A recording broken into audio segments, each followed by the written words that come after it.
नमो अरिहंताणं नमो सिद्धाणं नमो आयर्याणं नमो वज्रयाणं नमो लोय सव्वसाहूणम् एषो पञ्चनमुक्कारो सव्वपावपणासनो मङ्गलाणं च सव्वेसिं पठमं होयि मङ्गलम् मङ्गलं भगवान् वीरो मङ्गलं गौतमप्रभु मङ्गलं स्थूलिभद्राद्या जैनधर्मोऽस्तु मङ्गलम् अज्ञानतिमिरान्धानां ज्ञानाञ्जनशलाकया नेत्रमुन्मीलितं येन तस्मै श्री गुरवे नमः। ओके, સો આપણો વિષય છે શ્રી કર્મસ્તવો એટલે કે કર્મગ્રંથ બીજો. પરમ પૂજ્ય આચાર્ય ભગવાન શ્રી દેવેન્દ્ર સુરી સ્વાજી મહારાજા સાહેબ દ્વારા વિરચિતા બીજા કર્મગ્રંથની અંદર આપણે 14 ગુણ સ્થાનકોને વિશેનો બંધ ઉદય ઉદીર્ણ અને સત્તા જોઈ રહ્યા છીએ કે તે ગુણ સ્થાનકે કોઈક જીવ હોય તો તેના કેટલા કર્મોનો બંધ ઉદય ઉદીર્ણ અને સત્તા હોઈ શકે છે. એમાં આપણો સત્તા દ્વાર ચાલુ છે. એની અંદર લાસ્ટ ટાઈમ સુધી આપણે એ જોયું છે કે ઉપશમ શ્રેણીની અંદર કઈ રીતની સત્તા હોઈ શકે અનેક જીવોને આશ્રયને. પછી ક્ષપક શ્રેણીની અંદર સત્તા કઈ રીતે કેટલા કર્મોની હોઈ શકે છે તે આપણે જોયું હતું. એની અંદર ક્ષપક શ્રેણી ક્યાંથી ક્યાં સુધી કહેલ છે તો ચોથા ગુણસ્થાનકથી કરીને 12મા ગુણસ્થાનક સુધી કહ્યું છે ક્ષપક શ્રેણી. તેની અંદર આપણે જોયું હતું ક્ષપક શ્રેણીમાં. અને પછી અહીંયા કેવલ જ્ઞાનની પ્રાપ્તિ થઈ જાય, સહયોગી કેવલી પણ આવી જાય, અયોગી કેવલી એવા ભગવંતને કેટલા કર્મોની સત્તા હોઈ શકે તે, અને અંતિમ છેલ્લા સમયે કેટલા કર્મોની સત્તા હોઈ શકે તેમને સિદ્ધ બનતા પહેલા. અને પછી સિદ્ધાવસ્થાની અંદર એક પણ કર્મ સત્તામાં હોતો નથી, એ આપણે જોયું હતું. અને એમાં 8મો ગુણસ્થાનક એટલા 7 ભાગો જોયા હતા અને 9મો ગુણસ્થાનકના 5 ભાગો જોયા હતા બંધ અધિકારની અંદર. પછી ઉદય દ્વારની અંદર એવા કોઈ ભાગો નહીં હતા, પણ 12મા ગુણસ્થાનકનો દ્વિચરીમ સમય અને ચરીમ સમય એ રીતે હતું. અને હવે અહીંયા સત્તા દ્વાર અથવા તો સત્તા અધિકાર એની અંદર 9મો ગુણસ્થાનકના 9 ભાગો અહીંયા આપણે જોયા. એ પણ ક્ષપક શ્રેણીની અંદર માત્ર હોય છે આ 9 ભાગો, પણ ઉપશમ શ્રેણીની અંદર 9 ભાગો નથી હોવાના 9મા ગુણસ્થાનકના, તે આપણે જોયું હતું. અને આ 12મો ગુણસ્થાનક એનો દ્વિચરીમ સમય અને ચરમ સમય, અને 14મો ગુણસ્થાનક એનો દ્વિચરમ સમય સુધી અને છેલ્લા સમયે કેટલા કર્મોનો વિચ્છેદ થાય છે સત્તામાંથી. એ રીતે એ ગુણસ્થાનકોને વિશે આપણે જોયું હતું. અને પછી એની અંદર મનુષ્યાનુપૂર્વી વિશેનો એક મતાંતર હતો, તે આપણે લાસ્ટ ક્લાસમાં જોયું હતું કઈ રીતે તે મતાંતર આવેલો છે તે. હવે અહીંયા સુધી આપણે શું શું જોઈ લીધું છે. આપણી આમ તો ગાથા 34 જ છે આ બીજા કર્મગ્રંથની. એ 34 બધી ગાથાઓ આપણે જોઈ લીધી છે, એમનું વિવેચન કમ્પ્લીટ થઈ ગયું છે. પણ સત્તાદ્વાર જે છે એની અંદર વિશેષમાં વિચારણા ગ્રંથકારશ્રીએ અને શાસ્ત્રકાર ભગવંતોએ આ બીજા કર્મગ્રંથની અંદર કરીને બતાવી છે, તે આપણે જોઈએ. તેથી પહેલા આ જોઈ લઈએ સંયુક્તપણાનો આ ટેબલ. આની અંદર ઉત્તર પ્રકૃતિઓ જે છે જ્ઞાનાવર્ણ્યની, દર્શનાવર્ણ્યની, વેદનીય, મોહનીય, આયુષ્ય, નામ, ગોત્ર અને અંતરાય, બંધ, ઉદય અને ઉદીર્ણાની અંદર જે પ્રમાણે આવા ટાઈપનો આપણે ટેબલ જોયું હતું એ જ રીતનો છે હવે આ ટેબલ. પણ હવે આની અંદર એક ફરક શું છે, અહીંયા ઉપશમ શ્રેણી અને ક્ષપક શ્રેણી આ બે શ્રેણીઓ ને વિશેની અહીંયા આપણે વિચારણા કરવાના છીએ. કઈ શ્રેણીની અંદર કેટલી સત્તા હોય છે એ. અને આમ આ જે છે ટેબલ એ જોઈને આપણને એમ લાગશે કે અરે બાપરે કેટલા બધા નંબર્સ છે, આટલા બધા નંબર્સ છે. પણ એકવાર આપ જોઈ લેશો, સમજી લેશું આપણે આ ટેબલ, તો પછી આપને પણ એવું લાગશે કે હા, આ તો સત્તાદ્વાર અથવા સત્તાધિકાર સૌથી ઇઝીએસ્ટ છે 4 માંથી. તો એ આપણે જોઈએ. એમાં સૌથી પહેલા આગળ જે ટેબલ્સ આપણે જોયા હતા એના જેવી જ રીતે ફર્સ્ટ છે સિરિયલ નંબર અથવા તો ગુણસ્થાનકનો નંબર, પછી આ ગુણસ્થાનકોના નામો, પછી હવે આટલું છે તે ઉપશમ શ્રેણીના વિશેની વિચારણા છે. એની અંદર મૂળ પ્રકૃતિઓ આટલામાં દર્શાવી, એમાં પણ મૂળ પ્રકૃતિની અંદર કેટલી સત્તા તે અહીંયા બતાવી. અસત્તા એટલે કે એવું ક્યારે શું હોઈ શકે કે અસત્તામાં હોય કોઈક મૂળ પ્રકૃતિ ઉપશમ શ્રેણીની અંદર. અબંધ અનુદય એ પ્રમાણે આપણે આગળ જોયું તો એ જ રીતે આ વર્ડ સમજવાનું અસત્તા. તો એ આ કોલમની અંદર દર્શાવેલ. પછી ઉત્તર પ્રકૃતિઓ એનો છે આ કોલમ્સ. એની અંદર સત્તામાં કેટલી ઉત્તર પ્રકૃતિઓ તે આ નંબર. આગળનો ટેબલની અંદર આપણે જે જોયું હતું તે છે અહીંયા આ ઉત્તર પ્રકૃતિઓ તે અને એની અસત્તા એટલે કે કેટલી સત્તામાં હોય અને કેટલી સત્તામાં નહીં હોય એ. અને અહીંયા એના પાછળ આ વાળું છે તે ક્ષપક શ્રેણીના વિશે આ વિચારણા છે.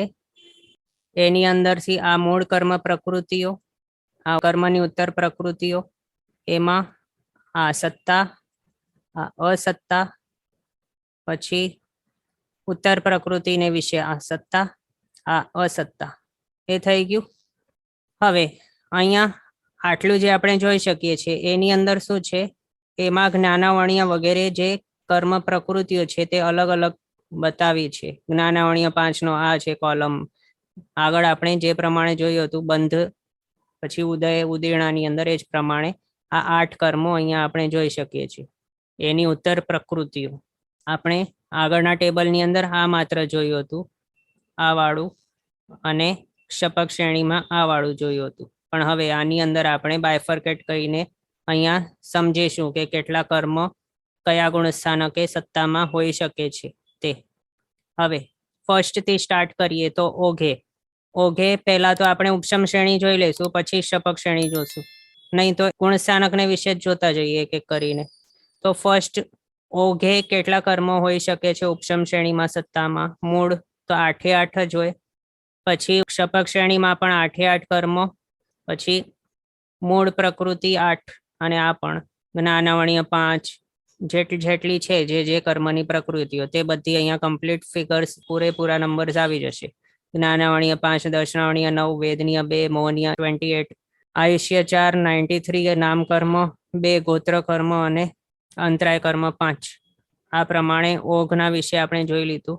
ઓઘે કેટલા કર્મ સત્તામાં હોઈ શકે છે તે અહીંયા ફર્સ્ટ રો ની અંદર દર્શાવેલ છે. પછી ફર્સ્ટ એવો મિથ્યાત્વ નામક ગુણસ્થાનક, એમાં મૂળ કર્મ પ્રકૃતિઓ 8.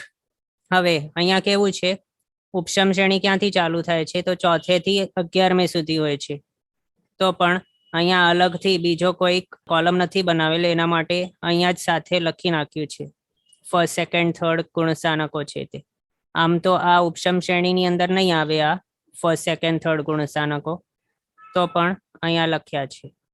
ઓકે, પછી એ થઈ ગયું 8 મૂળ કર્મ પ્રકૃતિઓની સત્તા. અહીંયા આપણે જે પ્રમાણે જોઈ શકીએ છીએ. ઉપશમ શ્રેણીની માટે વાત કરીએ તો એમાં 4 થી 11 ગુણસ્થાનક સુધી બધા કર્મ સત્તામાં હોય છે પોસિબલ. એટલે મૂળ કર્મ પ્રકૃતિ કોઈ પણ ક્ષય થતી જ નથી ઉપશમ શ્રેણીમાં. અને એની અંદર શું આપણે જોયું હતું કે કોઈ પણ કર્મ પ્રકૃતિ જો ક્ષય થાય મૂળ કર્મ પ્રકૃતિ 8 માંથી, તો કઈ થતી હોય સૌથી પહેલા 8 માંથી? આયુષ્ય તો ક્ષય થઈ એનાથી પહેલા બીજો નવો બંધાઈ જાય. એટલે આયુષ્ય તો કોઈ ના કોઈ તો હોય જ છે સત્તામાં. આ ભાવનો કમ્પ્લીટ થાય એનાથી પહેલા નેક્સ્ટ ભાવનો બંધાઈ જાય. એટલે આયુષ્ય મૂળ કર્મ પ્રકૃતિ ક્યારે પણ ક્ષય થતું નથી. આપણને ક્યારેક એમ ડાઉટ આવી શકે કે આયુષ્ય તો નવો નવો બંધાતું જાય અને પ્રીવિયસ છે તે ક્ષય થતું જાય. તો એવું શું થતું હશે કે મૂળ કર્મ પ્રકૃતિ આયુષ્યની જે છે તે કમ્પ્લીટલી ક્ષય થઈ ગયેલી હોય સત્તામાંથી? તો એવું નહીં થઈ શકે, કારણ કે નેક્સ્ટ ભાવે જાય એનાથી પહેલા આ ભાવનું આયુષ્ય જ્યારે સત્તામાં છે અને ઉદય ચાલુ છે એનું, ત્યારે જ નેક્સ્ટ ભાવનું આયુષ્ય બંધાઈ જાય અને તે નેક્સ્ટ ભાવનું આયુષ્ય બંધાઈને સત્તામાં આવી જાય. પછી આ ભાવનું આયુષ્ય સત્તામાંથી નીકળે, એટલે પોતે નીકળતા પહેલા બીજાને બેસાડી દીધો અને પછી પોતે ગયો. એટલે સરવાળે જોઈએ તો આયુષ્ય કર્મ તો પડેલું જ છે કોઈ ના કોઈ. એટલે એનું પણ અહીંયા મૂળ કર્મ પ્રકૃતિમાંથી ક્ષય નથી થતો. પણ ફર્સ્ટ કોણ ક્ષય થાય મૂળ પ્રકૃતિ જ્યારે પણ થાય તો તે મોહનીય કર્મ છે. અને એ પણ ઉપશમ શ્રેણીની અંદર તેનો ક્ષય નહીં થાય. કારણ અહીંયા કેવું છે, ઉપશમ શ્રેણીની માટે આપણે વાત કરીએ તો ઉપશમ એટલે દબાવવાનું, એને ઉદયમાં આવતા રોકવાનું, એ જ કરવામાં આવે છે. પણ તેનો ક્ષય નથી કરાતું. ક્ષય ક્યાં કરાય છે તો શપકની અંદર. એના માટે ઉપશમ શ્રેણીમાં સત્તામાં મૂળ 8 કર્મ પ્રકૃતિઓ હશે. અહીંયા આ સ્ક્રીનમાં આપ માત્ર 8 ગુણસ્થાનકો સુધી જોઈ શકીએ છીએ 8મા સુધી, કારણ કે અહીંયા જગ્યા નથી. નેક્સ્ટ જે છે 9 to 11th અને આગળના જે પણ 14 ગુણસ્થાનકો જે છે તેનું નેક્સ્ટ પેજમાં આવશે. હા, તો આપણી એ વાત હતી કે સત્તામાં 8 મૂળ કર્મ પ્રકૃતિઓ ઉપશમ શ્રેણીમાં હોય છે. પછી ઉત્તર પ્રકૃતિની વાત કરીએ તો મિથ્યા તો એવા ફર્સ્ટ ગુણસ્થાનકે 148 કર્મની સત્તા ઉપશમ શ્રેણી છે. એની અંદર 148 કર્મની સત્તા મેક્સિમમ હોઈ શકે. અને એમાં આપણે આગળ જોયું હતું કે અનાદિ મિથ્યા દૃષ્ટિ જે જીવ છે એના માટે કેવું હોય તો તે ક્યારે પણ જીનનામ કર્મ નહીં બાંધેલું હોય તેણે, પછી સમ્યક્ત્વ ક્યારે પામ્યો નથી એટલે કે તેના સત્તામાં સંકેત મોનીય ક્યારે નહીં હોય હમણાં સુધી, પછી મિશ્ર મોનીય નહીં હોય, આગળ જઈને આહારક ચતુષ્ક નહીં હોય અને જીનનામ કર્મ એ નહીં હોય. એટલા જે કર્મો છે તે એની સત્તામાં નહીં હોય જો અનાદિ મિથ્યા દૃષ્ટિ હોય તો. પણ સાદી મિથ્યા દૃષ્ટિ હોય તો પછી એના સત્તામાં તે આવેલું પણ હોઈ શકે. સાદી મિથ્યા દૃષ્ટિ એટલે કે આગળ તેણે પ્રીવિયસ કોઈક ભાવની અંદર સંકેતને પ્રાપ્તિ કરી હતી, આગળ 4થી કરીને 7મે ગુણસ્થાનક સુધી તે આવ્યો હોઈ શકે, કે ઉપર પણ 11મે સુધી જઈને નીચે પડ્યો હોઈ શકે, મિથ્યાત્વે આવી શકે. તો એવો કોઈક જીવ જો હોય તો તેના માટે 148 કર્મની સત્તા, એ પણ માત્ર એક જ જીવને વિશે નહીં પણ અનેક જીવને આશ્રયને 148 કર્મની સત્તા મિથ્યાત્વ એવા ફર્સ્ટ ગુણસ્થાનકે સમજવું. એમ હવે એમાં પણ 148ની જ્યારે આપણે જોઈએ તો એનો બાયફર્કેશન કરીએ અલગ અલગમાં તો કેવું કેવું થઈ જાય. જ્ઞાનાવર્ણીય 5 દર્શનાવર્ણીય, વેદનીય જેટલા છે એટલા ટોટલ કમ્પ્લીટલી, એટલે બધા 148 છે એટલે કોઈ પણ માઇનસ જ નથી થયું હજી સુધી. આ અનેક જીવોને આશ્રયને છે એના માટે, એટલે જેટલા ઓઘમાં છે એટલા જ બધા અહીંયા કોપી. અને એ મિથ્યા તો એવા ફર્સ્ટ ગુણસ્થાનક, એ પણ કેવું છે અનેક જીવોને આશ્રયને છે, આપણે અહીંયા એ જ રીતે લેવાનું છે, અનેક જીવોને આશ્રયને અહીંયા દર્શાવેલ છે બધા. ક્વેશ્ચન છે કે જો કોઈક જીવ ફર્સ્ટ ટાઈમ જ સંકેત પામે અને શાયિક સંકેતી થાય, then ફર્સ્ટ ગુણસ્થાનકે will have all 148. તો એમાં કેવું છે કોઈક પણ જીવ શાયિક સમ્યક્ત્વી બને એનો મિનિંગ થયું કે હવે તેણે શું કરી લીધું, દર્શન સપ્તકનો ક્ષય કરી દીધો છે કમ્પ્લીટલી, એટલે તે હવે આગળ ફ્યુચરમાં ક્યારે પણ પહેલા ગુણસ્થાનકે નહીં આવશે જો શાયિક સંકેતી હોય તો. પણ શયપશમ સંકેતી કે ઉપશમ સંકેતી બનીને પછી તે પાછો પડ્યો હોય જો મિથ્યાત્વ ગુણસ્થાનકે, અને એનાથી પહેલા ઉપશમ સમ્યક્ત્વ કે શયપશમ સમ્યક્ત્વ એની હાજરીની અંદર તેણે જો 7મા ગુણસ્થાનકને સ્પર્શ્યો હશે અને ત્યાં તેણે જો આહારક ચતુષ્કનો બંધ કર્યો હશે તો પછી તે આહારક ચતુષ્ક સત્તામાં હોઈ શકે તેની પાસે. અને જો તેણે 4થો ગુણસ્થાનક પ્રાપ્ત કર્યો હશે અને 4થા થી 7માની વચ્ચે કે 8માના 6ઠ્ઠા ભાગ સુધી જે નામ કર્મનો બંધ થઈ શકે તે સ્થાને તે ગુણસ્થાનકે તે જીન નામ કર્મ તેણે જો બાંધ્યું હોય, નિકાચના કરી હોય તો પછી મિથ્યાત્વ ગુણસ્થાનકે તેના માટે 148 કર્મની સત્તા હોઈ શકે, પણ અનેક જીવને આશ્રયને. કારણ શું છે હવે અનેક જીવને આશ્રયને શા માટે આપણે કહીએ છીએ, કારણ કે 148 કર્મ આપણે જ્યારે કહીએ એની અંદર 4 આયુષ્ય આવી ગયા, પછી જીન નામ અને આહારક ચતુષ્ક પણ આવી ગયા. તો શાસ્ત્રકાર ભગવાન તો એમ કહે છે કે કોઈ પર્ટિક્યુલર એક જ જીવ હોય એના માટે પહેલા ગુણસ્થાનકે ક્યારે પણ જીનનામ કર્મ અને આહારક ચતુષ્ક એ બંને ભેગા સત્તામાં નહીં હોય, કાં તો જીનનામ હોય કાં તો આહારક ચતુષ્ક હોય, કાં તો બંને નહીં હોય, પણ બંને ભેગા નહીં હોય એમ કહ્યું છે. એના હિસાબે અહીંયા 148 જે છે ને તે અનેક જીવોને આશ્રયને સમજવાનું. ક્વેશ્ચન છે પડીવાઈ થાય એ પહેલા તો શાયિક સંકેતી ક્યારે પણ પડે જ નહીં, એટલે 4થો વગેરે જે છે ઉપરના ગુણસ્થાનકો એનાથી નીચે કોણ આવી શકે મિથ્યાત્વે, તો ક્ષયપશમ સંકેતી આવી શકે. પછી શાશ્વતન એનાય કોણ સ્પર્શી શકે, તો માત્ર ઉપશમ સંકેતી છે તે જ સ્પર્શી શકે. શયપશમ સંકેતી બીજે નહીં આવે ક્યારે પણ, ડિરેક્ટલી પહેલે ચાલ્યો જાય. અને આપે સમજ્યા હશો 148 જે છે ફિગર તે અનેક જીવોને આશ્રયને સમજવાનું. પછી એની અંદર આપણે જોયું 148 બધા જ છે કર્મ. પછી હવે શાશ્વતન સેકન્ડ ગુણસ્થાનક એની અંદર 147 કર્મની સત્તા પોસિબલ, હવે એનામાં શા માટે 147? કારણ કે આપણે આગળ જોયા પ્રમાણે જીન નામ કર્મની સત્તા ક્યારે પણ બીજે અને ત્રીજે ગુણસ્થાનકે નહીં હોઈ શકે, કારણ કે જે પણ જીવે જીન નામ કર્મની નિકાસના કરી લીધી છે એને વિશે ક્યારે પણ હવે એવા અધ્યવસાય કે એવા ભાવ જ નહીં આવશે કે તે સેકન્ડ અને થર્ડ ગુણસ્થાનકે પહોંચે. એ પ્રમાણેના એના યોગ્ય એવા અધ્યવસાય તે જીવને હવે ક્યારે પણ નહીં આવશે. એના માટે જીન નામ કર્મ અહીંયા અસત્તા તરીકે રાખેલું છે. અને અહીંયા પણ આપણે જોઈ શકીએ એના હિસાબે 148 -1 અને અહીંયા પણ -1 એટલે 147 147 શાશ્વત અને મિશ્ર ગુણસ્થાનક ઉત્તર પ્રકૃતિઓ.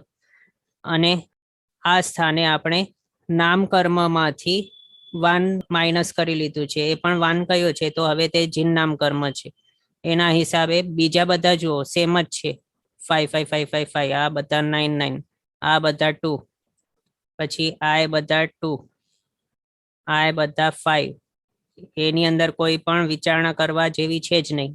જેટલા છે એટલા બધા ઇઝીલી આપણે યાદ રાખી શકીએ. ફર્સ્ટ ચેન્જ શું થયું છે? તો આજ જીન નામ કર્મનો ચેન્જ થયો છે અહીંયા પહેલો હમણાં સુધી. તો એ 92 કર્મ એટલે કે 92 નામ કર્મની સત્તા ક્યારે હોઈ શકે? એ પણ હવે કેવું છે 147 જે અહીંયા આપણે જોઈએ છે ને તે પણ અનેક જીવોને આશ્રયને જ સમજવાનું. કારણ શું છે? આ 4 નો ડિજિટ જ્યારે આપણને દેખાય આયુષ્ય કર્મના આ જે કોલમ છે એની અંદર, તો ત્યારે આપણને એ તરત જ માઇન્ડમાં આવી જવું જોઈએ કે એક જ જીવને ક્યારે પણ 4 કર્મોની સત્તા નહીં હોઈ શકે. કાં તો 1 હોય કે એમ 2 હોય, બસ 3 કે 4 નહીં હોય. પછી આ થઈ ગયો આપણો ફર્સ્ટ, સેકન્ડ અને થર્ડ 3 થઈ ગયા. હવે આગળ ચોથો ગુણસ્થાનક ઉપશમ શ્રેણી અથવા તો ક્ષપક શ્રેણી ક્યાંથી ચાલુ થાય? ચોથા ગુણસ્થાનકથી ચાલુ થાય. અને ચોથાથી હવે આપણને થશે કે 8માંથી તો ચાલુ થવું જોઈએ ને, તો ચોથાથી શા માટે? તો એમાં પણ શાસ્ત્રકાર ભગવાન તો શું કહે છે કે ફ્યુચરમાં જે થવાનું છે, શેઠનો દીકરો હોય આપણે તેને શેઠ જ કહેતા હોઈએ, કારણ કે તે ફ્યુચરમાં તે પણ શેઠ જ બનવાનું છે. એ જ પ્રમાણે રાજાનો દીકરો છે એને પણ રાજા કહી શકાય છે.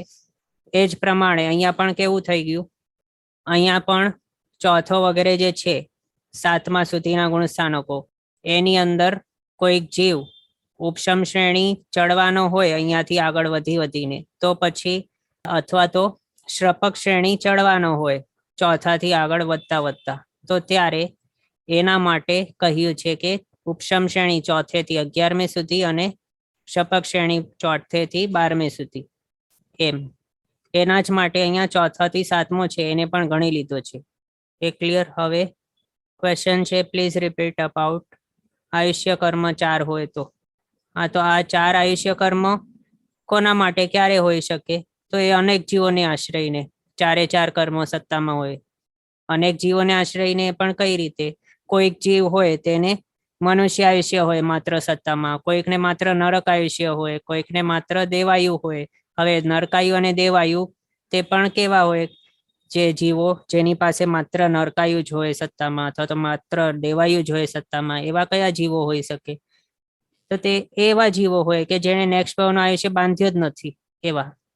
કારણ કે 2 પોસિબિલિટીઝ છે કે કોઈક જીવની પાસે એક જ આયુષ્ય કર્મ હોય સત્તામાં.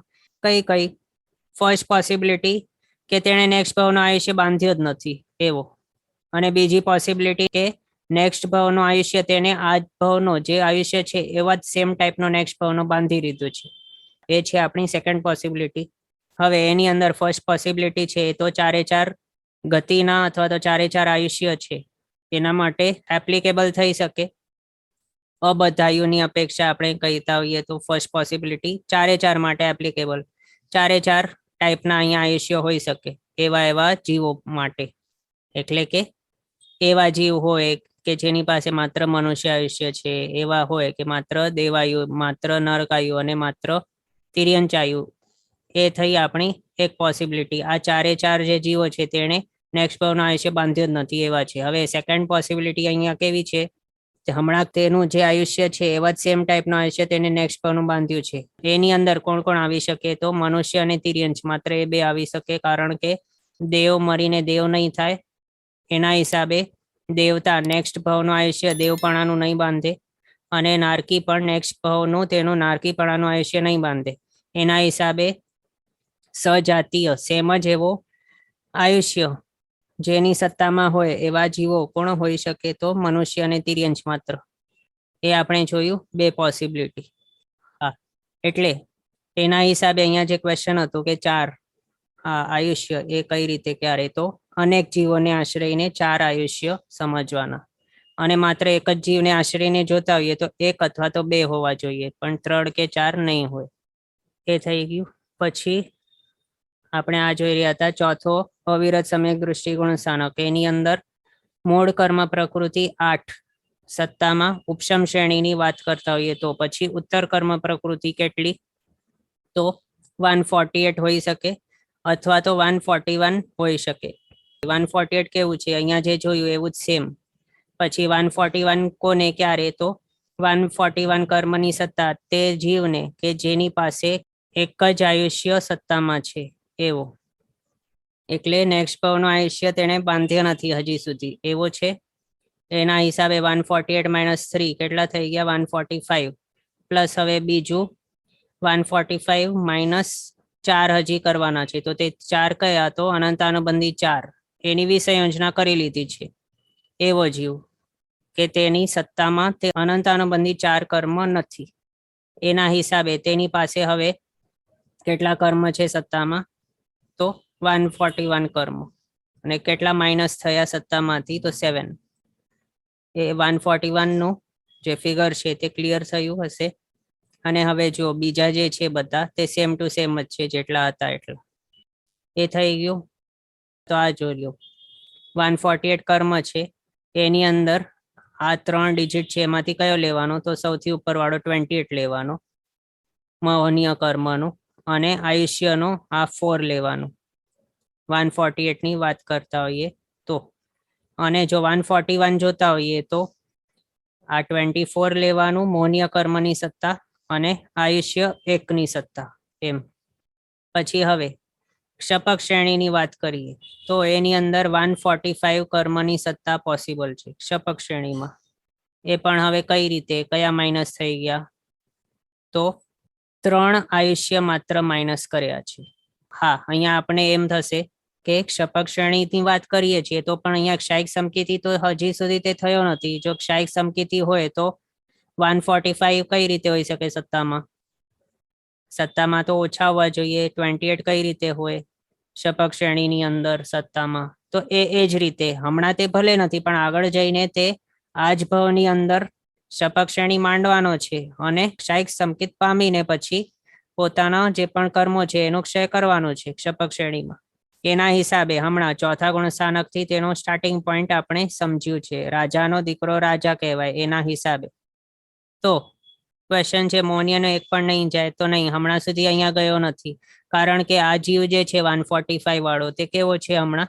તે તદ્ભવ મોક્ષગામી એવો ક્ષપક્ષમ સમકેતી જીવ છે કે જે આગળ ક્ષપક શ્રેણી માંડવાનો છે આ જ ભાવની અંદર, અને તૈયારી કરનાર છે હજી હમણાં, એટલે તૈયારી કરી રહ્યો છે ક્ષપક શ્રેણી માંડવાના માટે. અને હમણાં એટ ધીસ પર્ટિક્યુલર ટાઈમ તેના સત્તામાં શું શું છે? તો ક્ષપક્ષમ સમકેતી છે, એના હિસાબે સંકેત મૌન્ય છે, મિશ્ર મૌન્ય છે, મિથ્યાત મૌન્ય છે, પછી અનંતાનુબંધી 4 પણ હજી સુધી સત્તામાં રહેલા છે, એટલે તેણે હજી ક્ષય નથી કર્યું એવો છે. એટલે બાકી બીજા કર્મો રહેલા છે તેના સત્તામાં, પણ માત્ર શું નથી? તો માત્ર આયુષ્ય કર્મ 3 નથી તેની સત્તામાં, કારણ કે આ જ ભાવની અંદર તે મોક્ષ પામવાનો છે, ક્ષપક શ્રેણી માંડવાનો છે. હમણાં તૈયારી કરી રહ્યો છે તે માંડવાની, ક્ષપક શ્રેણી સ્ટાર્ટ કરવાની. એના હિસાબે તેના સત્તામાં કોઈ પણ આયુષ્ય હોવું નહીં જોઈએ, અને જો હોય તો પછી ક્ષપક શ્રેણી જ નહીં માંડી શકે. એના માટે ક્ષપક શ્રેણીની અંદર સૌથી મિનિમમ અથવા તો સ્ટાર્ટિંગ પોઈન્ટ જો કહી શકીએ તો એ શું થઈ ગયું અહીંયા 145. એટલે 145 પણ કઈ રીતે તે આપણે જોયું, મોનિયા 28 અને આ આયુષ્ય 1, બાકીના તો જેટલા છે એટલા નામ કર્મ 93, ગોત્ર 2, અંતરાય 5, વેદનીય 2, દર્શનાવણીય 9 અને આ જ્ઞાનાવણીય 5. ક્વેશ્ચન છે અનાદિ મિથ્યાત્વી ને સત્તામાં 26 ન હોય. તો હા, એ જ અનાદિ મિથ્યાત્વી ને સત્તામાં 26 જ હોય. આપણે જોયું ને આગળ મિથ્યાત્વના માટે જોયું ને. અહીંયા જે લખ્યું છે તે સાદી મિથ્યાત્વી એ પણ અનેક જીવોને આશ્રયને છે. અને આ ટેબલની અંદર મેક્સિમમ પોસિબિલિટી અહીંયા બતાવી છે. અને જો અહીંયા આપણે -2 કરી લઈએ આ અહીંયાથી, તો પછી અનાદિ મિથ્યા દૃષ્ટિ પ્લસ સાદી મિથ્યા દૃષ્ટિ બંને અહીંયા પછી નહીં લખી શકીએ. પણ અહીંયા આપણે બધા અનેક જીવોને આશ્રયને લખ્યું છે મિથ્યાત્વ ગુણ સ્થાનકે. પણ જ્યારે માત્ર આપણે અનાદિ કે માત્ર સાદીને વિશે વાત કરતા હોઈએ તો ત્યારે અહીંયા 2 ઓછી થઈ જાય, 26 આવી જાય અહીંયા. કારણ કે અનાદિ મિથ્યા દૃષ્ટિ જીવના સત્તામાં સંકેત મૌન્ય હજી આવ્યો જ નથી, મિશ્ર મૌન્ય હજી આવ્યો જ નથી, એના માટે.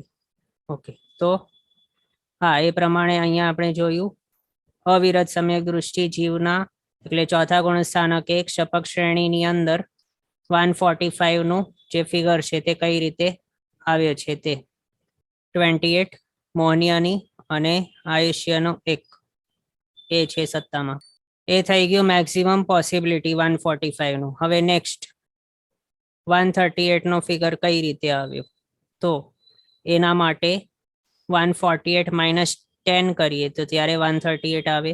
તો એ 10 કઈ કઈ કાઢી મૂકી, એ પણ કયા જીવને માટે આગળ અહીંયા હતો તે ક્ષયક્ષમ સમકીતિ હતો 145 વાળો જે છે તે. પછી આ 138 વાળો જે છે તે કેવો છે, શાયિક સમકીતિ છે. દર્શન સપ્તકનો ક્ષય કરી દીધો છે તેણે, એટલે અહીંયા 21 કર્મોની સત્તા છે મોહનીયની વાત કરીએ તો. અને આયુષ્ય માત્ર 1 જ છે સત્તામાં. એટલે કેટલા માઇનસ થઈ ગયા અહીંયા, 4 - 3 આયુષ્ય એટલે 3 માઇનસ થયા. અને 28 માંથી 7 મોહનીય માઇનસ થઈ ગયા, એટલે 3 + 7 = 10. આ પ્રમાણે 10 કર્મો અસત્તામાં. બાકીના અંદર કોઈ પણ ફેરફાર અહીંયા થયો નથી હજી સુધી. કેટલો ઈઝી છે હમણાં સુધી જુઓ. પછી 5મો ગુણસ્થાનક દેશવીરતિ, એની અંદર કોઈ પણ ફેરફાર નથી, ચોથા જેવું જ છે, કમ્પ્લીટલી સેમ ટુ સેમ. જુઓ કોઈ પણ ફેરફાર નથી. ઉપશમ શ્રેણીની અંદર પણ જુઓ 148 અને 141 કર્મની સત્તા જે અહીંયા હતું એટલું જ સેમ. અસત્તામાં પણ સેમ 7. પછી ક્ષપક શ્રેણીની અંદર પણ જુઓ 145 અને 138 કર્મની સત્તા, એ પણ કઈ રીતે ચોથા જેવું જ છે સેમ આખું. પછી છઠ્ઠાની અંદર પણ સેમ ટુ સેમ છે, કાંઈ પણ ફેરફાર કરવાની જરૂર જ નથી. જુઓ સેમ છે આખું. હવે એની અંદર પણ 148 અને 141 ની જે સત્તા છે એ અહીંયા ડિરેક્ટલી જોઈ લઈએ તો ક્યાંથી ક્યાં સુધી સેમ ટુ સેમ છે, તો ચોથાથી 7મે સુધી સેમ છે આખો, બધો જ જોઈ લો. ઉપશમ શ્રેણીના માટે પણ સેમ ટુ સેમ છે, જેટલું છે ઉપશમનું પહેલા ચોથે એટલું જ સેમ છે 7મા સુધી સેમ, કાંઈ પણ ફરક નથી. પછી ક્ષપકમાં પણ જુઓ કેટલું છે, જેટલું ચોથે હતો 145 અને 138 એટલું જ છે સેમ 7મે સુધી, કોઈ પણ ફરક નથી. અને અહીંયા પણ ઉત્તર પ્રકૃતિ જોઈએ તો કોની અંદર માત્ર ચેન્જીસ થતા હોય છે, ત્રીજી વગેરેની અપેક્ષાએ ચોથા જોઈએ તો માત્ર મોહનીયની અંદર અને આયુષ્યની અંદર, બસ. એમાં પણ આયુષ્ય તો ઈઝી છે, કાંઈ એમાં વિશેષ છે નહીં. 4 આયુષ્ય કોના માટે અહીંયા 4 જે બતાવ્યા, તો અનેક જીવોને આશ્રયને. લોજિક છે સિમ્પલ એનું. કોઈ પણ જીવને 2 થી વધારે આયુષ્ય હોય જ નહીં સત્તામાં એના હિસાબે. પછી આ 24 વાળો જે છે બધા તે કેવા છે, 28 કર્મ હોય છે ને મેક્સિમમ મોહનીયના, તો 24 કઈ રીતે 4 માઇનસ થયા, તો કયા 4, અનંત અનુબંધી 4. હવે મોહનીયમાંથી કોઈ પણ માઇનસ થાય પહેલા તો અનંત અનુબંધી 4 માઇનસ થતા હોય. આપણે હમણાં આ ટેબલની અંદર જે પ્રમાણે જોઈ રહ્યા છીએ એના હિસાબે એ થઈ ગયા, એટલે અનંત અનુબંધી 4 માઇનસ થઈ ગયા. પછી હવે 21 કઈ રીતે થઈ ગયા, તો -3 થયા. તો કયા 3 થયા માઇનસ, તો દર્શન સપ્તકની અંદરથી 4 નીકળી ગયા હતા અનંત અનુબંધી, કયા બાકી રહી ગયા હતા, મિથ્યાત્વ મૌન્ય, મિશ્ર મૌન્ય, સંકેત મૌન્ય, એ હવે 3 અહીંયા નીકળી ગયા. સિમ્પલ છે. અને 21 કર્મ મોહનીયના કોઈના પણ સત્તામાં હોય તો સમજવાનું કે એ જીવ કેવો છે, ક્ષાયિક સમકીતિ છે, કમ્પલસરી. ક્ષાયિક સમકીતિને જ સત્તામાં 21 કર્મ પ્રકૃતિ હોય છે, એનાથી વધારે નહીં હોય, એમ યાદ રાખવાનું. અને 24 ઉપશમકને પણ હોઈ શકે છે, જ્યારે તેને વિસર્જન યોજના કરેલી હોય તો, એ પણ સાથે યાદ રાખવાનું. ઓકે, તો અહીંયા આ જે છે 21, 24, 28 આ 3 ફિગર્સ કઈ રીતે ક્યારે આવે તે આપણે સમજ્યા, અને હવે આપણે એ યાદ રાખવાનું. અને આ પણ આયુષ્યનું એ બહુ સિમ્પલ છે. એ થઈ ગયું 4 થી 7 સુધી. હવે 8મો ગુણસ્થાનક. અહીંયા ક્વેશ્ચન છે કે નોર્મલી ફર્સ્ટ મિથ્યાત્વમોનિયા એન્ડ મિશ્રમોનિયા ગો. તો એમાં કેવું છે, ક્વેશ્ચન રિપીટ કરું. સામાન્યથી તો પહેલા મિથ્યાત્વમોનિયા અને મિશ્રમોનિયા જાય સત્તામાંથી. તો એમાં કેવું છે, ક્ષાયિક સમ્યક્ત્વની પ્રાપ્તિની શરૂઆત ક્યારે કોઈ પણ જીવ કરે તો સૌથી પહેલા સત્તામાંથી તે અનંતાનુબંધી 4ને ક્ષય કરે, એના પછી મિથ્યાત્વમોનિયાનો ક્ષય કરે, એના પછી મિશ્રમોનિયાનો ક્ષય કરે, અને છેલ્લે સમકિત મોનિયાનો ક્ષય કરે. એટલે એવું નહીં થાય કે પહેલા મિથ્યાત્વમોનિયા ક્ષય થઈ ગયો અને અનંતાનુબંધી હજી પડ્યા છે, એવું નહીં થાય. અથવા તો મિશ્રમોનિયા ક્ષય થઈ ગયો, મિથ્યાત્વ અને સમકિત પડ્યા છે અને અનંતાનુબંધી 4 એનો ક્ષય થઈ ગયો, એવું પણ નહીં થાય. ક્વેશ્ચન છે બટ ફોર ઉપશમ. તો એમાં કેવું છે, ઉપશમ એટલે શું, એટલે ઉદયમાંથી અટકાવ્યો છે માત્ર, પણ એનો ક્ષય નથી કર્યો. ઉપશમ જ્યારે હોય, શ્રેણી હોય કે ઉપશમ સમકિત હોય, ઉપશમ સમકિતની અંદર શું થાય છે, બધાને દબાવીને રાખ્યો છે. મિથ્યાત્વમોનિયાનો ઉદયને અટકાવીને રાખ્યો છે, આગાલકરણ વગેરે કરીને અંતરકરણ કર્યું છે. આગળની સ્થિતિમાં તો મિથ્યાત્વમોનિયા પડ્યું છે, સત્તામાં પડ્યું છે, એટલે એનો ક્ષય નથી થયો હજી સુધી. અને આગળ જઈને જ્યારે તે ઉપશમ શ્રેણી માંડશે, ક્ષપશમ સમકિતિમાંથી ઉપશમ શ્રેણી માંડવાનું સ્ટાર્ટ કરશે તે, તો ત્યારે તે પહેલા તો શું કરે, અનંતાનુબંધી 4નો ક્ષય કરે અથવા તો વિસંયોજના કરે, અને બીજે રીતે મતાંતરે તેને ઉપશમાવી પણ દે અનંતાનુબંધી 4ને. એ થઈ ગયું. પછી હવે આગળ શું કરે તે ઉપશમ શ્રેણીમાં, તો સમકિતિ છે એટલે કોઈ પણ મિથ્યાત્વ નથી ઉદયમાં, એટલે તે પણ દબાવેલું છે, સત્તામાં રહેલું છે. મિથ્યાત્વ, મિશ્ર અને સમકિત મોનિયા એ 3 સત્તામાં રહેલા છે. ઉપશમ શ્રેણી વાળો છે, ઉપશમ શ્રેણી માંડી રહ્યો છે, આગળ વધી ગયો છે, એના હિસાબે દર્શન સપ્તકને ઉપશમાવી દીધો છે, એટલે સત્તામાં પડેલ છે, ક્ષય નથી કર્યો. પણ ક્ષય કોણ કરે છે, તો શપક શ્રેણી વાળો ક્ષય કરે છે. બીજું આપણને એમ ક્વેશ્ચન થશે કે જે ક્ષાયિક સમકિતિ છે તે પણ ઉપશમ શ્રેણી માંડી શકે છે. તો તે ક્ષાયિક સમકિતિએ પહેલા શું કર્યું છે, તેણે પહેલા અનંતાનુબંધી 4નો ક્ષય કર્યો છે, પછી તેણે મિથ્યાત્વમોનિયાનો ક્ષય કર્યો, પછી મિશ્રમોનિયા, પછી સમકિત મોનિયાનો ક્ષય કર્યો. એટલે કમ્પ્લીટલી ક્ષય કોઈ જો કરે સત્તામાંથી, તો પહેલા કોનું થાય, પહેલા અનંતાનુબંધી 4નો ક્ષય થાય, પછી નેક્સ્ટ નંબર આવે મિથ્યાત્વમોનિયાનો, એનો ક્ષય થાય, પછી નેક્સ્ટ નંબર આવે મિશ્રમોનિયાનો, એનો ક્ષય થાય, અને છેલ્લે નંબર આવે સમકિત મોનિયા, એનો ક્ષય થાય. એમ થતું હોય. એ થઈ ગયું ક્ષાયિક સમ્યક્ત્વ પ્રાપ્તિના ટાઈમે. પણ હવે કોઈક જીવ આગળ વધી ગયો, સમકિતિ હતો, પછી નીચે પડી ગયો, એટલે પડી પણ ક્યારે, મિથ્યાત્વે ક્યારે તે જઈ શકે, જો તેના સત્તામાં મિથ્યાત્વમોનિય કર્મ રહેલા હોય તો જ અહીંયા નીચે જઈ શકે, મિથ્યાત્વનો ઉદય તો જ થાય. સત્તામાં જ મિથ્યાત્વ નહીં હોય તો મિથ્યાત્વે નહીં આવે. તે મિથ્યાત્વે ક્યારે આવે, જ્યારે મિથ્યાત્વનો ઉદય થાય ત્યારે. મિથ્યાત્વનો ઉદય ક્યારે થાય, જ્યારે તે સત્તામાં હોય ત્યારે. સત્તામાં નહીં હશે તો તેનો ઉદય પણ નહીં થાય, અને તે અહીંયા પહેલે પણ નહીં આવે.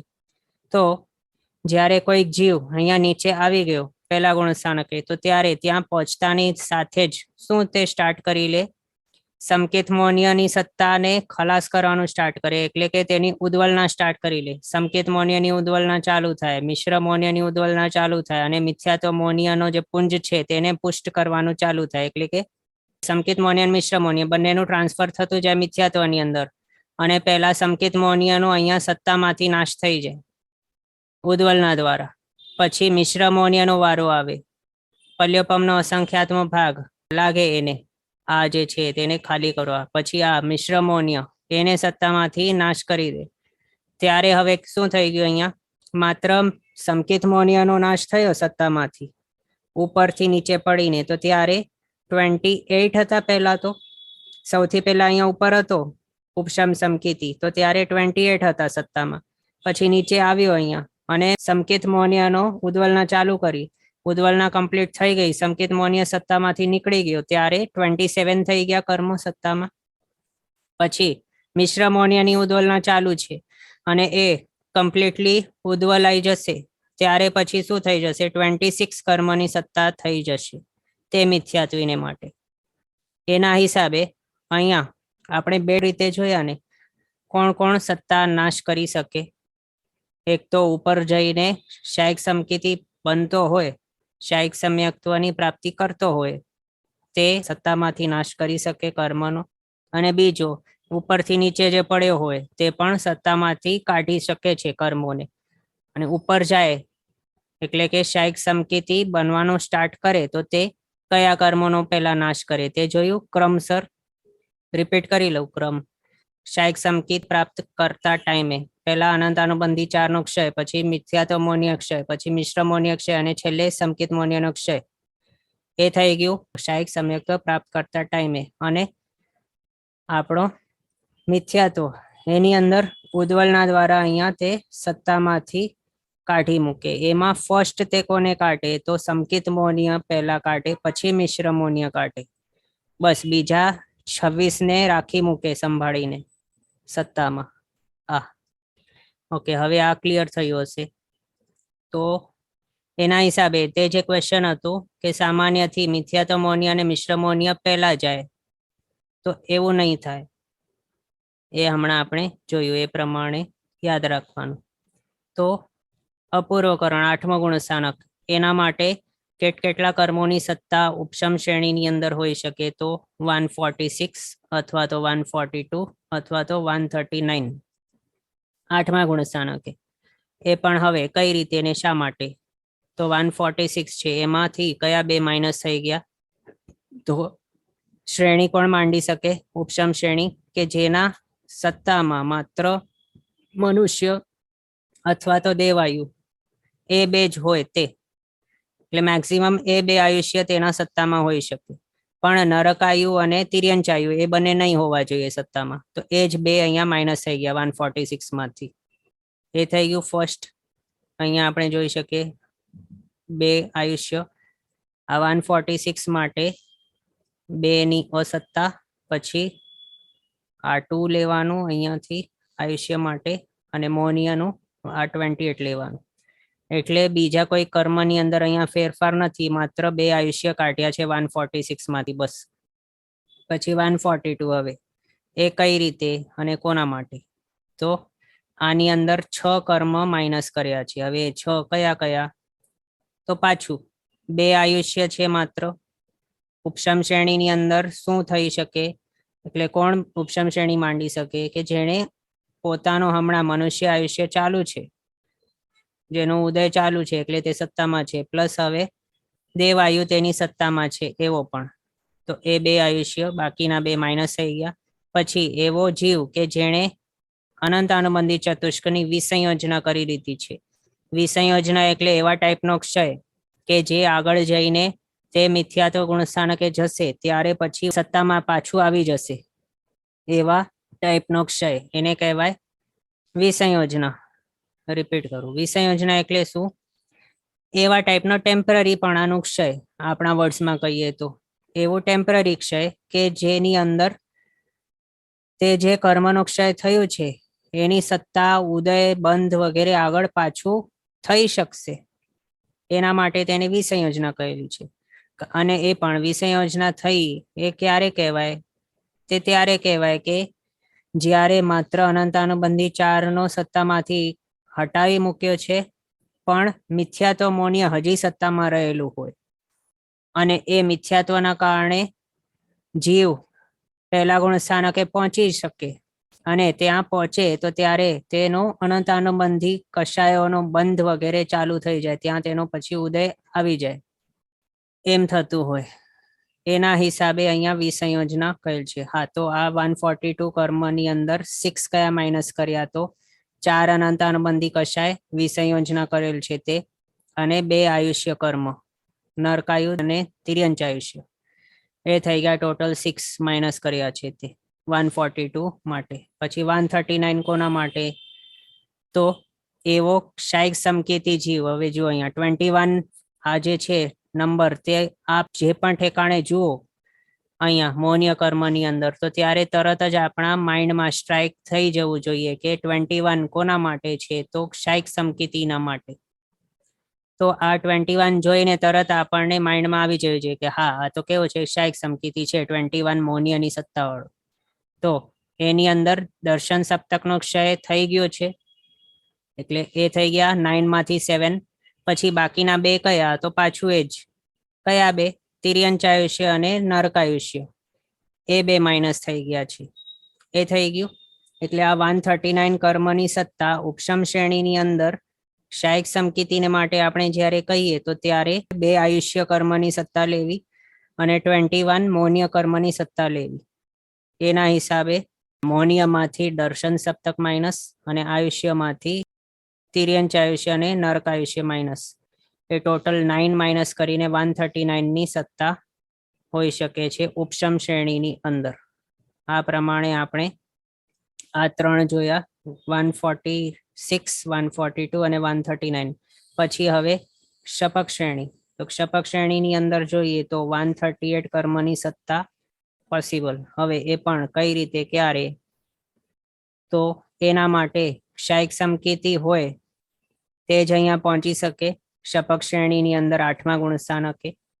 ક્ષપક શ્રેણી તો ક્ષાયિક સમકેતીને માટે હોય છે 8મે જ્યારે હોય. તો આગળ તો આપણે આ જોયું હતું 145 છે, 145, 145 તો ક્ષપક્ષમ સમકેતી હતો, પણ આ ભાવની અંદર ચડવાનો હતો શ્રેણી, એના માટે અહીંયા આપણે લીધા હતા 4 થી 7. પણ 8મા ગુણસ્થાનકે કોણ આવી શકે? માત્ર ઉપશમ સમકેતી આવી શકે, અથવા તો ક્ષાયિક સમકેતી આવી શકે. એમાં પણ ક્ષપક શ્રેણીની વાત ચાલુ છે, એના માટે અહીંયા માત્ર ને માત્ર ક્ષાયિક સમકેતી જ આવી શકે. તો એક ક્ષાયિક સમકેતી આવી ગયો તો મૌન્ય કર્મના કેટલા હશે તેની સત્તામાં? 21 જ હશે વધારેમાં વધારે. તો એ 21 લેવાના. પછી કયા માઇનસ હજી કરવાના? તો આયુષ્ય કર્મ. એ પણ હમણાં તેને ક્ષપક શ્રેણી સ્ટાર્ટ કરી લીધી છે, એના હિસાબે તેની સત્તામાં એક પણ આયુષ્ય કર્મ એક્સ્ટ્રામાં નહીં હશે. આ ભાવનો મનુષ્ય આયુષ્ય તો છે ઉદયમાં, એ તો હશે સત્તામાં, એનાથી એક્સ્ટ્રા એડિશનલ બીજો કોઈ નહીં હશે. એના હિસાબે 3 આયુષ્ય માઇનસ પ્લસ આ 7 દર્શન સપ્તક એ માઇનસ, એટલે ટોટલ 7 + 3 = 10 કર્મની અસત્તા. એ થઈ ગયો 8મા ગુણસ્થાનકે ક્ષપક શ્રેણીના માટેની સત્તા. બીજા હવે જુઓ, હમણાં સુધી આપણે આ કોલમ છે જ્ઞાનાવર્ણીય, દર્શનાવર્ણીય, વેદનીય, નામ, ગોત્ર, અંતરાય, એને ટચ પણ નથી કર્યો. જેવું છે એવું જ છે. જુઓ આખું આગળ અહીંયા તો માત્ર જીન નામના માટે જોયું હતું બીજા ત્રીજામાં, એના સિવાય કોઈ પણ સ્થાને કોઈ ફેરફાર જ નથી હમણાં સુધી. કેટલું ઈઝી લાગે છે. એ 8 ગુણસ્થાનક આપણે જોયા. પછી હવે નેક્સ્ટ 9મો ગુણસ્થાનક.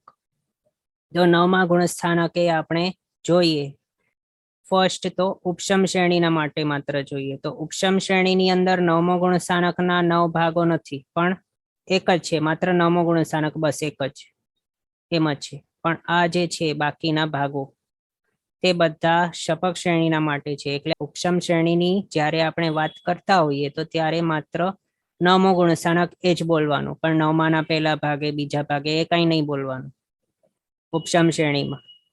તો એમાં સૌથી પહેલા મૂળ કર્મ કેટલા હોય છે ઉપશમ શ્રેણીમાં સત્તામાં? 8 એ 8 હોય છે. હવે ઉત્તર કર્મ પ્રકૃતિ કેટલી છે સત્તામાં? તો આગળ જેટલી હતી 139, 142 અને 146, જે આગળ આપણે જોયું 4થા થી 7મા ગુણસ્થાનકે સુધી, એ છે સેમ આ 3 ફિગર્સ. એ પણ કેવા? 146 ક્યારે, કોને? તો અનેક જીવોને આશ્રયને, એ પણ તિર્યંચાયુ, નરકાયુ વિના. એ 2 માઇનસ કરીને અહીંયા જો આ આયુષ્ય પછી 142 એ પણ કેવા કોના વિના? તો અનંતાનુબંધી ચતુષ્ક અને 2 આયુષ્ય વિના. છે ઈઝી, 6 થઈ ગયા. એ અહીંયા જો આ 24 એ 142 ના માટે છે. પછી 139 ક્યારે કોને? તો 139 એના માટે કે જે છે શાયક સમકીતિ, એના માટે 2 આયુષ્ય છે સત્તામાં શાયક સમકીતિને, અને 21 કર્મ મૌન્ય છે એની સત્તામાં. દર્શન સપ્તકનો નાશ કર્યો છે અને મનુષ્ય આયુષ્ય અને દેવાયુષ્યની સત્તા છે તેની પાસે, એના માટે 139. એ થઈ ગયું, સેમ છે, એમાં કોઈ પણ ફેરફાર નથી. પછી આની અંદર પણ જુઓ શું છે, નવમો ગુણ સ્થાનકની અંદર ઉપશમ શ્રેણીમાં કોઈ પણ ભાગો હોતા જ નથી, એક જ ટાઈપ છે આખા માટે. પછી સૂક્ષ્મ સંપરા એટલે કે 10મો ગુણ સ્થાનક, એની અંદર કેવું છે? તો એમાં આગળ જે છે આ બધા તેવું જ છે, સેમ, કોઈ પણ ફેરફાર નથી. 146, 142, 139 જુઓ સેમ જ છે. આની અંદર એ સેમ છે, આની અંદર એ સેમ છે. એટલે આમાં બીજું કઈ યાદ કરવા જેવું છે જ નહીં. માત્ર 139 કઈ રીતે એ યાદ રાખવાનું, 142 કઈ રીતે એ માત્ર યાદ રાખવાનું, 146 કઈ રીતે એ માત્ર યાદ રાખવાનું, બસ બીજું કઈ છે જ નહીં ઉપશમ શ્રેણીમાં. બીજું એ થયું 8, 9, 10, 11 એ 4 ગુણસ્થાનકોને માટે. આ 3 ફિગર્સ યાદ રાખવાના. પછી ચોથા થી સાતમા માટે આ 2 માત્ર ફિગર યાદ રાખવાના, 141 ને 148. પછી મિથ્યાત્વ એ માટે 148 એ યાદ રાખવાનું, અને શાશ્વત અને 147 પ્લસ મિશ્રે 147 એ માત્ર યાદ રાખવાનું. ઉપશમ શ્રેણી માત્ર આટલા ફિગર્સ યાદ રાખવાના તો આખું આવી જશે ઉપશમ શ્રેણી. રિક્વેસ્ટ છે કે 139 કઈ રીતે તે પાછું કહેવા. તો 139 કર્મની સત્તા કઈ રીતે કોને? તો એ એવા જીવને માટે કે જે કેવો છે શાયક સમકીતિ છે. અહીંયા 9 માઇનસ કર્યા એટલે તે કેવો છે શાયક સમકીતિ છે, અને તેની સત્તામાં 2 આયુષ્ય કર્મ નથી. કયા કયા નથી? તો નરકાયુ અને તિર્યંચ આયુષ્ય એ 2 નથી. અને કયા છે સત્તામાં? તો મનુષ્ય આયુષ્ય અને દેવાયુષ્ય એ 2 સત્તામાં છે. અને દર્શન સપ્તકનો ક્ષય કરી દીધા છે એટલે 21 મૌન્યની સત્તા છે, 2 આયુષ્યની સત્તા છે, બાકીના તો પૂરેપૂરા છે. 9 દર્શનાવર્ણીય, 5 જ્ઞાનાવર્ણીય, 2 વેદનીય, પછી 93 નામ કર્મ, 2 ગોત્ર, 5 અંતરાય, આટલા બધા. આ થઈ ગયું આપણો 139 ની સત્તા. ઓકે, તો અહીંયા સુધી આપણે જોયું, અને ઉપશમ શ્રેણી અહીંયા સુધી કમ્પ્લીટ થઈ ગઈ. એકદમ સિમ્પલ છે, માત્ર થોડાક જ ફિગર્સ છે યાદ રાખવાના છે. ક્યાંથી? 139 થી યાદ રાખવાનું. 139, 141, 142, 146, 147 ને 148 માત્ર આટલા જ છે નંબર્સ પોસિબિલિટીમાં. અને એમાં એવું નથી કે 147 અહીંયા વાળો જે છે તે આનાથી કંઈક અલગ છે, 149 અહીંયા વાળું છે તે અહીંયા વાળા 141 થી કંઈક અલગ છે, એવું નથી. પણ આ માત્ર કયા ફિગર કે શા માટે કઈ રીતે એ માત્ર યાદ રાખશો તો એ નંબર જે છે એ આપણને આવડી જશે. ભલે આ કોઈ પણ ગુણસ્થાનક, કારણ કે તે સેમ જ છે. અહીંયા વાળું ઇક્વલ્સ ટુ અહીંયા વાળું ઇક્વલ્સ ટુ અહીંયા વાળું છે, ઈઝી. તો હવે આપણે બધાને આ બાય કરવાનું છે, હમણાં સુધી જે આપણે જોયું એટલું. ઓકે, આજનો સમય આપણો અહીંયા થયો છે. આગળના પદાર્થો આપણે નેક્સ્ટ ક્લાસમાં જોશું અવસરે. જેના આજ્ઞા વિરુદ્ધ કંઈ પણ બોલાય તો મિચ્છામિ દુક્કડમ. સર્વમંગલ માંગલ્યમ સર્વકલ્યાણ કારણમ પ્રધાનમ સર્વધર્માણામ જૈનમ જયતિ શાસનમ. પ્રણામ. બધા શાતામાં રહેજો, જીનાજ્ઞા પૂર્વકનું જીવન જીવજો, સર્વવીરતી તરફ આગળ વધજો.